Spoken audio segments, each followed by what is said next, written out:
یہ ہے وہ گھر جو کہ بہت امیر ترین ہندو وکیل کا تھا، جو کہ پاکستانی پنجاب کا ایک شہر پسرور وہاں پہ واقع ہے۔ یہ اس کے اوپر نام لکھا ہے، وہ پڑھ کے آپ کو بتاتے ہیں۔ آریہ بھون چرن جیوا پلیڈر 1932۔ یہ جناب دیکھیے ایک وکیل کا گھر ہے، اور اس کی آپ کو میں دکھاتا ہوں، یہ کچھ ہندی کی چیزیں بھی لکھی ہوئی ہیں۔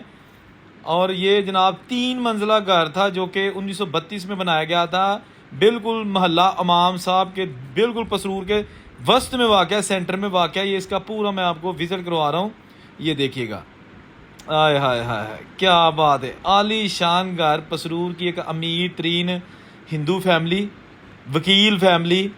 اور اب یہ 1947 کے بعد ایک مسلمان فیملی کو الاٹ ہوا تھا جو کہ انڈیا سے آئے تھے، اور تاحال ان کے پاس ہے، لیکن اس گھر میں اب کوئی نہیں رہتا۔ اس گھر میں اب صرف سناٹا ہے، خالی کمرے پڑے ہوئے ہیں۔ یہ بالکل اس کے ساتھ